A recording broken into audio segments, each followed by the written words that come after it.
Live digital TV देखे बर हमार फेसबुक पेज न्यूज़ 36 लाइव ला फॉलो कराओ और लाइक कराओ। जय जोहार। बात करबो कोरोना वायरस के खौफ और ओखर असर के। देश में कोरोना वायरस के खबर ले लोगन बायलर कुकरी खाए ला डरा थे। कुकरी पालक छोटे किसान मन ला एकर ले भारी नुकसान उठाए ला पड़ा थे। कोरोना वायरस के खबर के असर ले महासमुंद पिथौरा बसना में कुकरी पालक मन के व्यवसाय में असर देखे बर मिला थे।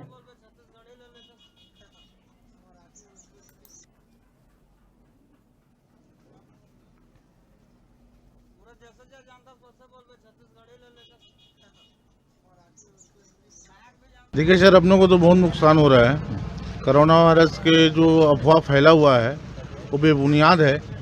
उसको मतलब कहीं पे प्रमाणित नहीं हुआ है। भारत सरकार ने बोल दिया है कि कोरोना वायरस मुर्गी में नहीं पाया जा रहा है, तो इससे जनता को ये है कि कोरोना वायरस मुर्गी में नहीं है। तो इसमें बहुत ही ज़्यादा नुकसान हो रहा है, हमको बहुत ही ज़्यादा तकलीफ दे है। करीबन हमारा कास्टिंग जो है 200 का कास्टिंग आ गया है। अभी पर मुर्गी 3 किलो का है, हम 40 से 50 रुपये में बेच रहे हैं, तो उससे काफ़ी नुकसान झेलना पड़ रहा है और हमको बड़ा तकलीफ है सर इससे। ये मुर्गी करीबन 200 का बनता था सर, आज उसको हम 40 में बेच रहे हैं। अब बहुत ही हम 160 रुपया पर मुर्गी में घाटा है। हाँ, घाटा है। तो लगभग आप मुर्गी पालक हो, आपके पास कितना मुर्गी हुई?